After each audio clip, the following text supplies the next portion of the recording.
मथुरा में रह रहे थे। एक दिन भगवान अपनी अटारी पर चढ़ के ब्रज की तरफ निहार रहे थे, तो ब्रज की जितनी गोपियां थी, ग्वाल बाल नंद बाबा माता यशोदा को याद कर रहे थे, याद करके रो रहे थे। उसी समय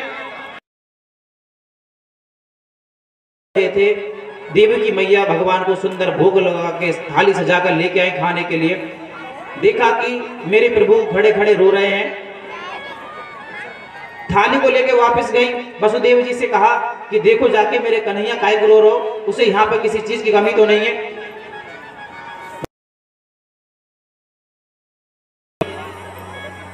बाबा ने भगवान के मित्र को भेजा,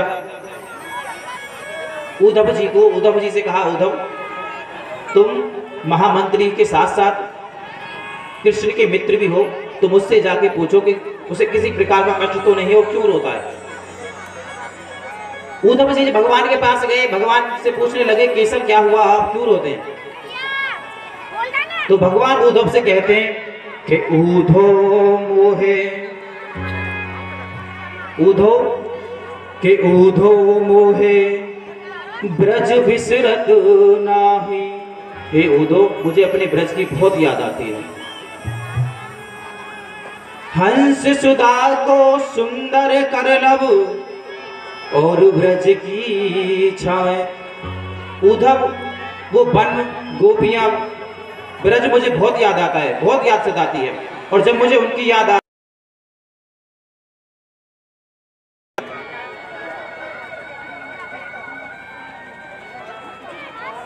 उद्धव, आप एक काम करो, आप मेरा संदेशा लेके ब्रज में जाओ, ब्रज में नंद बाबा से, माता यशोदा से, गोपियों से कहना कि मैं उनको बहुत याद करता हूं।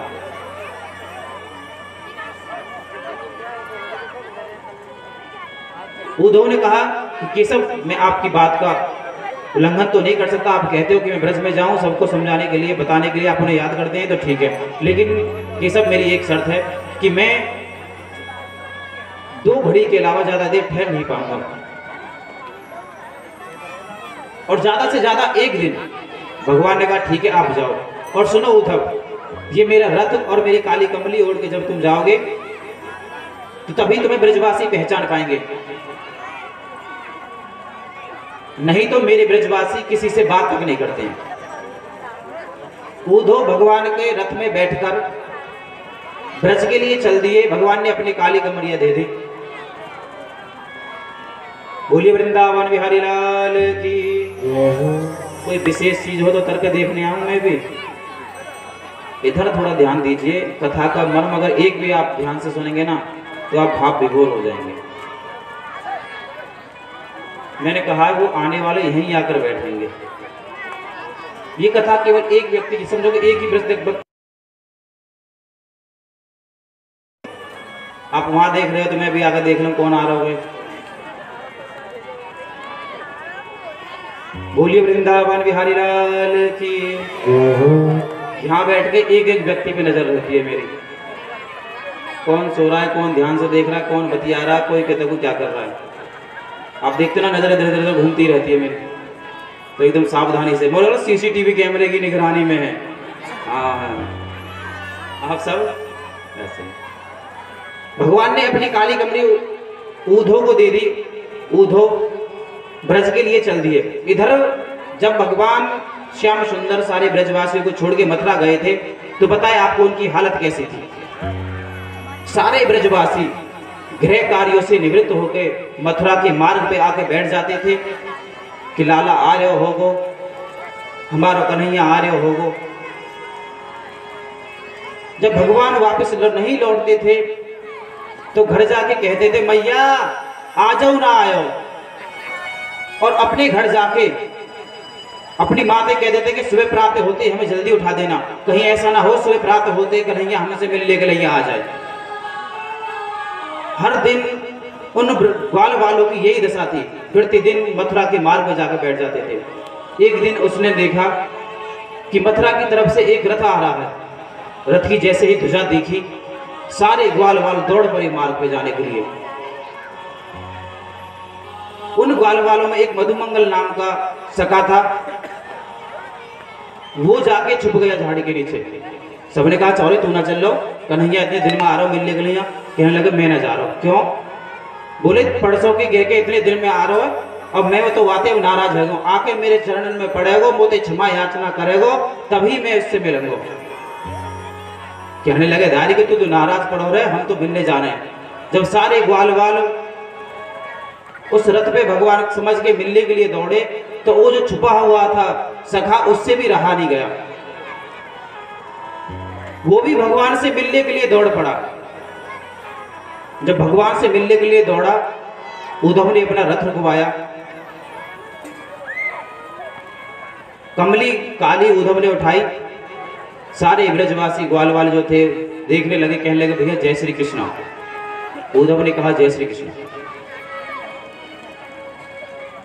उद्धव कहने लगा मैं यदुवंशियों का महामंत्री उद्धव हूं, मैं नंद बाबा से मिलने आया हूं, माता यशोदा से मिलने आया हूं, और ब्रज की गोपियों से भी मुझे मिलना है। कृपा करके आप मुझे नंद बाबा के महल का रास्ता बता दीजिए। सारे ग्वाल वाल कहने लगे वारे कृष्ण, परसों की कह के बरसों बाद याद भी आई तो खुद नहीं आया, अपना मित्र भेज दिया। सुनो उद्धव, जिस दिन से श्री कृष्ण हमें वृंदावन में छोड़ के गए हैं, अब नंद बाबा के द्वार का कोई रास्ता ही नहीं पूछता, नंद बाबा के महल का कोई रास्ता पूछता ही नहीं है। और ये जो तुम पानी देख रहे हो, ये पानी नहीं है, हजारों लाखों गायें जो भगवान की याद में विरह में रोती रहती हैं, गोपियां जो रोती रहती हैं, ये उनके आंसू है। इसी पानी के सारे सारे साथ साथ चले जाओ, जहां इसका उद्गम है वही नंद बाबा का महल है। उद्धव सोचने लगा बाप रे। उद्धव ने जैसे ही ब्रज में पैर रखा तो ब्रज की कण कण से जय श्री कृष्ण की ध्वनि सुनाई दे रही थी उद्धव को। उद्धव जो थे महल में पहुंचे, महल में नंद बाबा के द्वार पे उद्धव से भेंट हुई, नंद बाबा से बात हुई। उद्धव कहने लगे जय श्री कृष्णा, मैं यदुवंशियों का महामंत्री उद्धव हूं, कृष्ण ने मुझे भेजा है आपकी कुशलता पूछने के लिए। वो आपको बहुत याद करते हैं, आपकी याद आती है उन्हें। उद्धव जब नंद बाबा से बतरा रहे थे तो मैया वहीं कोने पे बैठी थी। मैया कहने लगी कौन है, थोड़ा धीरे से बोलो, मेरा लाला सोरो जग जाएगा। कभी माखन मांगे, कभी मिश्री मांगे, कभी बहू मांगे, राम रेस ने मुझे पागल कर दिया।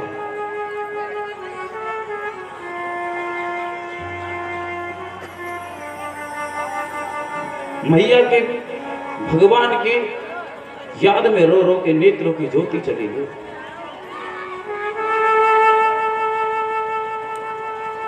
शोर मत मचाओ, लाला मैंने मुश्किल से सुलाया अभी। उद्धव सोचने लगा मैं तो भगवान को अभी मथुरा छोड़ के आया हूं। मैया क्या तुम मुझे अपनी लाला के दर्शन करा सकती हो? मैया ने उद्धव का हाथ पकड़ो और पालने की तरफ लेके गई। जैसे ही पालने की तरफ उद्धव को लेके गई, देखा तो पालने में कुछ नहीं है, धड़ाम देसीना वही पालने के पास गिर गए। उद्धव मेरे लाला को गए हुए यहां से तो बरसों हो गए। मैंने पूछा लाला अभी पालने में सो रहा। सारी रात भैया यशोदा नंद बाबा उद्धव से बतराते रहे, भगवान की बाल लीलाओं का वर्णन करते रहे। उद्धव बैठे बैठे सुनते रहे। सारी रात भैया यशोदा ने, नंद बाबा ने उद्धव को अनेकों प्रकांड भगवान के सुनाए।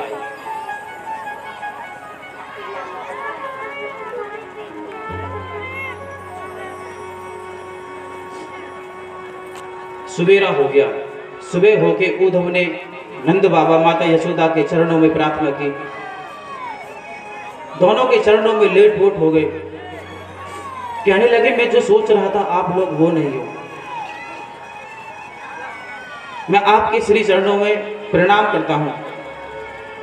मुझे गोपियों से मिलना है, गोपियों का मार्ग बताइए, गोपियां कहां मिलेंगी मुझे? सारी गोपियां एक निर्जन वन में बाग में बैठी हुई थी और सारी गोपी अपने अपने स्वप्न की बात बता रही थी, भगवान को याद कर रही थी। एक गोपी कह रही थी कि रात मेरे सपने में श्याम सुंदर आए थे, मुझसे ऐसा बोल रहे थे, ऐसा कह रहे थे। दूसरी गोपी अपने सपने की बात बताती है। सारी गोपियां अपने अपने सपने की बात बता रही थी। जब वार्तालाप कर रही थी, कह रही थी इतने निष्ठुर जितना हमारे भगवान कृष्ण है, इतना किसी को नहीं देखा होगा। हमें ब्रह में ऐसे छोड़ के चले गए, एक बार पलट के हमारी तरफ देखा तक नहीं। दूसरी कहने लगे तू इसकी कह रही है, जन्म जन्म से निष्ठुर है। अरे क्या बिगाड़ा था राजा बलि ने, जो उसका सर्वस्व छीन लिया बामन बन के। और राजा बलि की बात छोड़ो,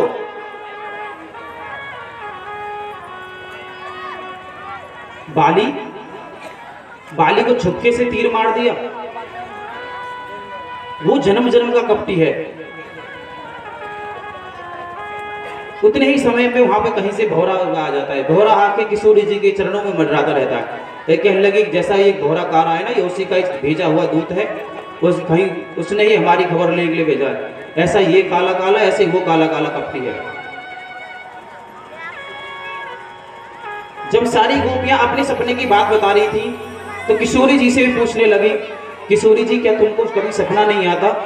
क्या सपने में कभी तुमको भगवान श्री कृष्ण दिखाई नहीं देते? तो किशोरी जी क्या कहती हैं कि सपने पश्यन्ति याकांतम, कि सपने पश्यन्ति याकांतम धनिया सुता सखियोषिता अस्माकं तु गते कांते गता निंद्रा पिबैरणी। हे ललिता जी, जब से मेरे प्राण वल्लभ श्री कृष्ण मुझे छोड़ के गए हैं, मेरी बैरन निद्रा भी उनके साथ चली गई है। अरे मुझे नींद आए जब भी तो मैं सपना देखूं, मैं सोऊं जब भी तो मुझे सपना आए। जब किशोरी जी ने ऐसा कहा कि जब से भगवान मुझे छोड़ के गए मैं एक पल के लिए सो ही नहीं हूं, अगर मैं सोऊं जब भी तो मुझे सपना आए। ये सारी बातें उद्धव जी सुन रहे थे। उद्धव कहने लगे बाप रे, कितना विचित्र प्रेम है। उद्धव जी गोपियों के पास गए, गोपियों से कहने लगे जय श्री कृष्णा, मुझे श्री कृष्ण ने भेजा है आपके पास संदेश लेके। भगवान आपको बहुत याद करते हैं, कृष्ण आपको बहुत याद करते हैं। केशव ने कहा है कि किशोरी राधा रानी के पास जाना, सारी गोपियों के पास जाना, कहना उनसे कि मैं उन्हें बहुत याद करता हूं। और तुम जो जिसके लिए रो रहे हो वो तो निर्गुण निरंकार पर ब्रह्म है और सबगुण साकार है। जहां आप वास करते हो वहां पर भी भगवान है, तो फिर तुम किसके लिए रोते हो? उद्धव गोपियों को समझाने लगे, संवाद देने लगे। वो तो परब्रह्म एक है जिसके लिए तुम रोते हो, निर्गुण निरंकार रूप में। एक गोपी कहने लगी निर्गुण निरंकार के रूप में है, इस बात को हम जानते हैं। अगर वो निर्गुण निरंकार के रूप में है तो हमारे सामने गैया चरा के कैसे गया पैरों से? कहा जाता है कि जो निर्गुण निरंकार के रूप में होते हैं उनके ना पैर होते, ना कान होते, ना हाथ होते। बिन पग चले सुनहि बिन काना, बिना पैरों के दौड़ता है, बिना कानों के सुनता है। बिन पग चले सुनहि बिन काना, तो हमारे सामने गैया को चलाने कैसे गया? और सुनो, छीके पे तो उठा के हमारे सामने ऐसे गप गप माखन कैसे खाया, जब तुम निर्गुण निरंकार की हमें दृष्टांत देते हो? हमारे साथ गलवैया देकर रास विहार कैसे किया?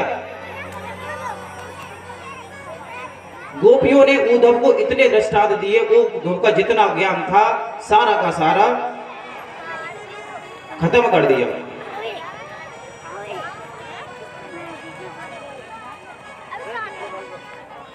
उद्धव से कहने लगे गोपी, उद्धव तुम सोचते हो कि श्री कृष्ण हमसे ज्यादा दूर हैं? अरे मथुरा कोई ज्यादा दूर नहीं है।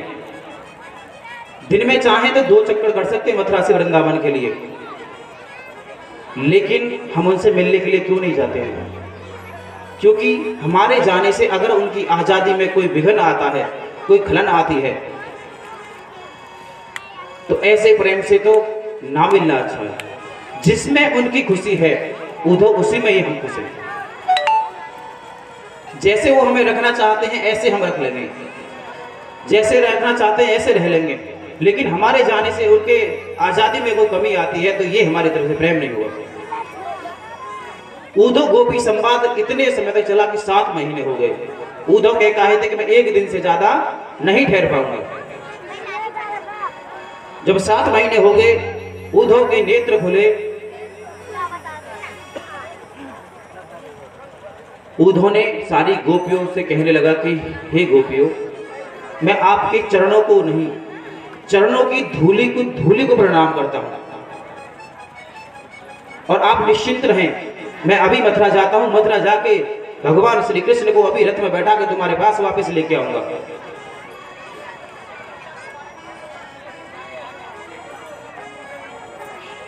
उद्धव सारी गोपियों से प्रणाम करके रथ में बैठ के चल दिए। ब्रज भाषाओं में कहते हैं संत कि उद्धव सूदो है चलो, सुन गोपिन के बैन, ज्ञान बजाई डुमडुमी और प्रेम बजाए ढोल। उद्धव की जो ज्ञान की डुमडुमी थी वो बजती रह गई, और प्रेम का जो ढोल था गोपियों का, उसके सामने उद्धव की ज्ञान की डुमडुमी बजती रह गई, इसके बाद नहीं। उद्धव मथुरा में पहुंचे। मथुरा में पहुंच के भगवान से कहने लगे तुम बड़े निष्ठुर हो, इतनी गोपियों तुम्हारा इतना याद करती है, विरह में रोती रहती हैं, उनसे मिल नहीं सकते जाके। भगवान ने कहा कि उद्धव अपने नेत्र बंद करो। जैसे ही उद्धव ने नेत्र बंद करे, सारी गोपियां भगवान के अगल बगल में बैठी हुई थी। नेत्र खोल के देखे, सारी गोपियां भगवान के पास बैठी थी। भगवान कहने लगे उद्धव, मैं तो सिर्फ तुम्हें प्रेम के बारे में जागृत कराना चाहता। अगर प्रेम क्या होता है, अगर साक्षात वास्तव में प्रेम देखना है तो गोपियों के जीवन में देखिए कितना त्याग और कितना प्रेम है।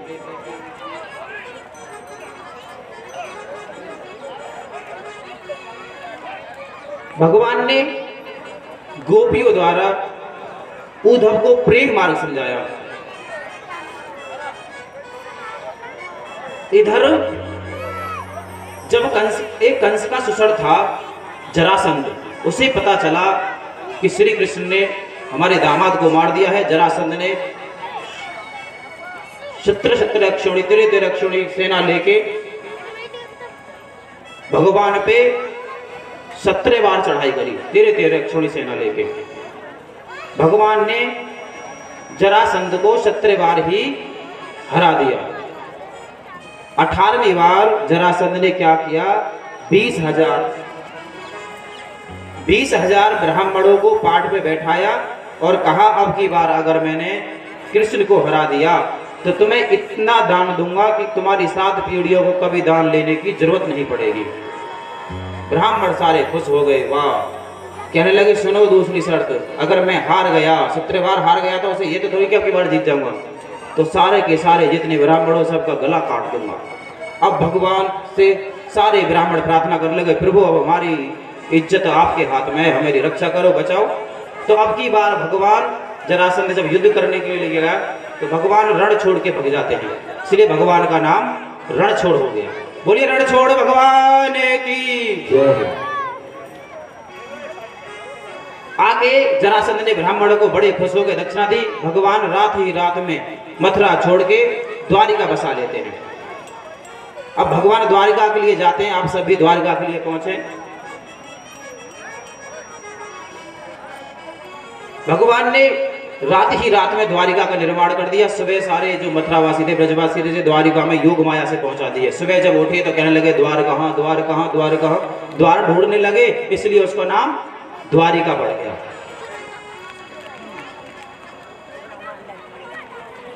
मथुरा छोड़ के भगवान द्वारिका चले गए। जब भगवान वृंदावन से मथुरा आए थे तब भगवान की उम्र 11 वर्ष की थी, और जब मथुरा से द्वारिका गए जब भगवान की आयु 25 वर्ष की थी। द्वारिका में भगवान पहुंचे। अब द्वारिका में इधर भीष्मक नाम के राजा थे। जिनके बड़े ही सुंदर सुशील कन्या थी, जिनका नाम था रुक्मणी।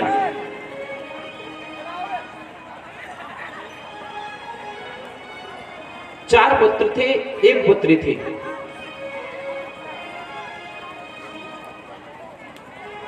नारद जी प्राय वहां पर जाते रहते थे और भगवान श्री कृष्ण की लीलाओं का गुणगान करते रहते थे। माता रुक्मणी नारद जी के मुख से भगवान की लीला का गुणगान सुनती थी। धीरे धीरे भगवान के प्रति प्रेम आसक्त हो गया और कहने लगे कि मैं तन मन से भगवान श्री कृष्ण को ही अपना पति मान लिया है।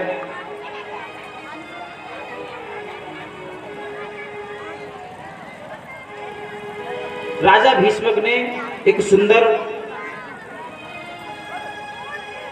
अपनी पुत्री के विवाह के लिए स्वयंवर रचाया। स्वयंवर जब रचाया, भीष्मक राजा भी चाहते थे कि मेरी पुत्री का विवाह भगवान श्री कृष्ण से ही हो। जो उनका पुत्र था रुक्मी, वो भगवान से द्वेष करता था। कहने लगा, पिताजी तुम बूढ़े हो गए हो, तुम्हारी बुद्धि विकृत हो चुकी है, बुद्धि सटी आ गई है, जहां मैं चाहूंगा मेरी बहन का विवाह वहां होगा। अपने पिताजी को डांट कर जब बोला, राजा भीष्मक कहने लगे, भैया ठीक है, तू जहां चाहता हो वहां देख ले। कहने लगे कि हमने शिशुपाल से अपनी बहन का रिश्ता तय कर दिया है और सुनो, परसों बारात आ रही है। भीष्मक राजा कहने लगे, चट्टपट्टे एक साथ ही कैसे? बोले, हमने जुबान दे दी है शिशुपाल को, परसों बारात लेकर आ रहा है शिशुपाल। जब सुना कि शिशुपाल से मेरे भैया ने मेरा विवाह तय कर दिया है, तो माता रुक्मणी अपनी भाभी पे रोने लगी। भाभी, मैंने अपने तन मन से भगवान श्री कृष्ण को ही अपना पति मान लिया है। बोले, जब अपने पति भगवान को पति मान लिया तो उनके लिए एक चिट्ठी लिख दे, एक पत्र लिख दे। माता रुक्मणी ने एक बड़ा ही सुंदर पत्र लिखा भगवान के लिए और पत्र एक ब्राह्मण को दिया कि जाके ये द्वारिका में भगवान श्री कृष्ण को दे देना। ब्राह्मण पत्र लेकर पहुंचे। पत्र लेकर जब ब्राह्मण पहुंचे, भगवान ने पत्र लिया, पत्र पढ़ा। भगवान ने ब्राह्मण का आदर सत्कार किया, पत्र पढ़ा। पत्र पढ़ के कहने लगे ब्राह्मण देवता कि अब हम चलते हैं, इजाजत दो। ठाकुर जी कहने लगे, इजाजत क्या दें, अब हम तुम्हारे साथ ही चलते हैं क्योंकि इमरजेंसी केस है बहुत। भगवान ब्राह्मण के साथ रथ में बैठ के तैयार हो गए कुंदनपुर के लिए। इधर बलराम जी ने देखा, लाला रथ में बैठ के कहां जा रहा है। बलराम जी ने पूछा, लाला चौ कहां जा रहे हो? भगवान कहने लगे, वहीं जा रहे हैं। बोले, वहीं कहां जा रहे हो? कि वहीं। अरे किसी जगह का नाम तो होगा, कहां जा रहे हो? बोले, कुंदनपुर जा रहे हैं। बलराम कहने लगे, अच्छा, और हमारा लाला तो बड़ा है वो भाई, विवाह के लिए जाना चाहिए। पूरे ब्रह्मांड में, सृष्टि में तुमसे ज्यादा सुंदर कोई है ही नहीं, और मुझे निश्चित है रुक्मणी तुम्हारा ही वर चयन करेगी।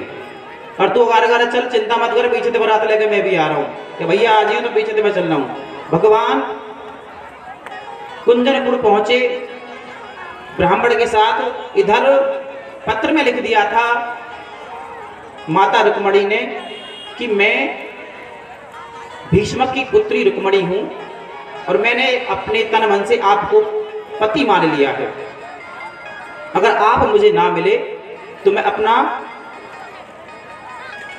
प्राणांत कर लूंगी।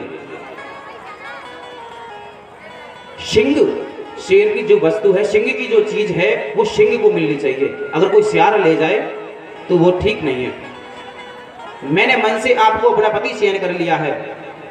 और सुनो, तुम कहने लगो कि इतने बड़े राजा की पुत्री है, इतनी बड़ी व्यवस्था है, तो मैं कैसे आऊंगी? तो हमारे यहाँ शादी से पहले लड़कियां गौरी पूजन के लिए जाती हैं। मैं गौरी पूजन के लिए जाऊंगी, मंदिर में आप आ जाना, वहीं मैं आपकी वरमाला डाल दूंगी, वहीं हमारा पानी के संस्कार हो जाएगा। भगवान उस मंदिर पे पहुंच गए। इधर शिशुपाल को पहले ही बारात लेके पहुंच गया था। शिशुपाल का मित्र जरासंध था, जरासंध भी वहां था शिशुपाल के साथ साथ बारात में। शिशुपाल को पता चला कि भगवान श्री कृष्ण भी आ रहे हैं, तो उसने शिशुपाल ने माता रुक्मणी के साथ 10,000 सैनिक तैनात कर दिए कि जाओ इनको मंदिर लेके जाओ। 10,000 सैनिक मंदिर में लेके आ गए। सारे सैनिक मंदिर के बाहर खड़े रहे। भगवान ने अपना रथ रोका, रथ रोक के मंदिर की तरफ जाने लगे। जब मंदिर की तरफ जाने लगे, सारे सैनिकों ने देखा कि ये कौन आ रहा है। सैनिक जब पूछने लगे भाई कौन है, कहाँ जाता है तो भगवान जरा से मुस्कुरा गए सैनिकों की तरफ, और भगवान की मुस्कुराहट में ही ऐसा जादू है कि भगवान जिसकी तरफ मुस्कुरा देते हैं वही लट्टू हो जाता है। सारे सैनिक भूल गए कि कहाँ आए हैं क्या है, सारे ही शुद्ध हो गए। सारे सैनिकों ने भगवान को मार्ग दे दिया।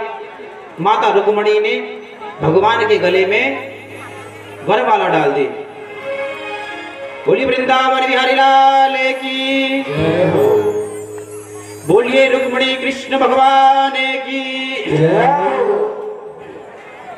भगवान के गले में जयमाल डाल दी माता रुक्मणी ने, और भगवान रुक्मणी का हाथ पकड़कर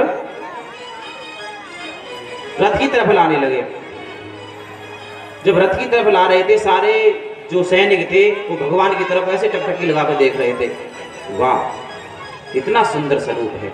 दूसरा कह रहा स्वरूप देख रहा, नेत्र देख नेत्र, हिरण की तरह मोटे मोटे नेत्र, काला काला काजल लगा हुआ है, कितने सुंदर नेत्र हैं।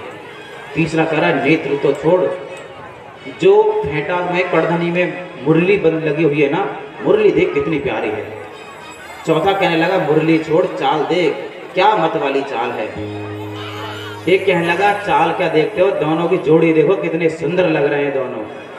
भगवान को देखकर मोहित हो गए सारे सैनिक, 10,000 के 10,000।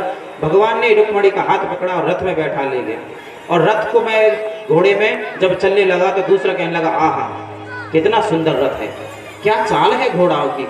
भगवान ने जैसे ही दूसरा चाबुक लगाया, घोड़ा हवा से बात करने लगे। जब उनकी सुध खुली, जब कहने लेगो लेगो लेगो लेगो, सारे सैनिकों में हफ्तड़ हो गई। शिशुपाल को जाके बताया कि द्वारिका नाथ कृष्ण आया और रुक्मणी का हरण करके ले गया। शिशुपाल बड़ा ही क्रोध में आया, इसे हमारा अपमान कर दिया, बोला कि कहा कि हम तुम्हारे साथ अपनी बहन का विवाह करेंगे। शिशुपाल कहने लगा कि अब हम निश्चित ही अपने प्राण आप कर लेंगे, आत्महत्या कर लेंगे, इतना अपमान हमसे नहीं सहन होगा। जब वो शिशुपाल आत्महत्या करने के लिए कहने लगा, जरासंध जो उसका मित्र था, मित्र ने कहा जरासंध ने यार तुम एक बार तुम्हारा अपमान हुआ और तुम आत्महत्या करने लगे, तो उसी कृष्ण ने मुझे 17 बार अपमान करके हरा दिया, मैंने तो एक बार भी ना करी। शिशुपाल कहने लगा जब हमसे बड़े बड़े देहा चिंता है तो हमें क्यों आत्महत्या करें, 17 बार इनकी बेइज्जती करके भगा दिया, ये ना मरे तो हमें क्यों मरे। इधर जो रुक्मी था, रुक्मणी का भाई, वो भगवान से द्वेष करता था, भगवान को मारने के लिए रथ पे सवार होकर चल दिया। दोनों में युद्ध हो गया। जब दोनों में युद्ध हुआ, इधर शिशुपाल की सेना आ गई, बलराम जी भी अपना रथ लेके सेना के साथ आ गए। जरासंध शिशुपाल से कह ही रहा था कि द्वारिका नाथ कृष्ण को तो हम हरा देंगे, लेकिन जो उसका भाई है ना हलमूसल वाला, उसके सामने पेश नहीं पड़ती है। जैसे ही बलराम जी को देखा, हलमूसल लेके आए, बलराम जी ने अकेले नहीं पूरी सेना को रोक दिया। लाला तो बउआ लेकर घर चल, बाकी सब मैं देख लूंगा। भगवान ने रुक्मणी के भाई को, रुक्मी को उससे पहले बंदी बना लिया था, बंदी बना के चक्के में बांध रखा था रथ में। बलराम जी ने देखा कि लाला ये कहा है कि ये सारे साहब हैं। बलराम जी ने कहा रथ रोको साहब, और रुक्मी को छुड़ाया, कहने लगे भाई माफ करना ये थोड़ा चंचल है। भगवान को डांटते समय बोले कि तुझे पता नहीं कि संबंध कैसे होते हैं, रिश्तेदारों को कोई ऐसे बंदी बना कर ले आ जाता है। भगवान माता रुक्मणी को लेके द्वारिका पहुंचे। शिशुपाल ने कहा कि अगर मैं अपनी बहन को लौटा नहीं सका तो रास्ते में ही कहीं रह जाऊंगा, घर वापस नहीं आऊंगा। शिशुपाल रास्ते में ही रहने लगा। इधर जब रुक्मी रास्ते में रहने लगा, भगवान द्वारिका माता रुक्मणी को लेके आ गए।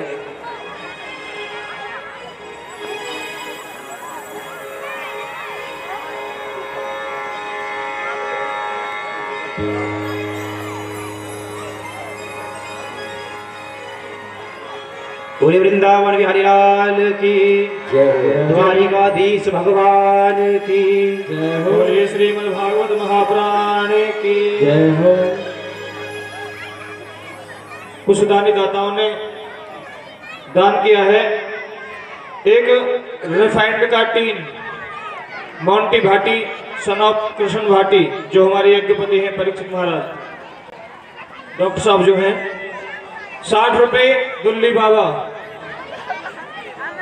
100 रुपये संजू भाटी सन ऑफ लालेश भाटी पीपर वाले, 251 रुपए राजन भाटी पीपर वाले, 111 रुपए जगपाल सिंह 12 भाई, इनके लिए बहुत बहुत धन्यवाद, बहुत बहुत साधुवाद। भगवान को धार्मिक कार्यों में अग्रसित करते रहे।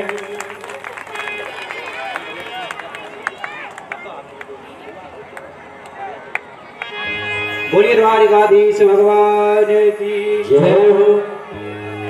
राजा भीष्मक को पता चला, राजा भीष्मक ने कहा भगवान को पत्र भेजा कि आप बारात लेके आओ और हमारी पुत्री को लेकर आओ, हम बड़े ही धूमधाम से अपनी पुत्री का विवाह आपसे करेंगे और उन्हें विदा करेंगे। अब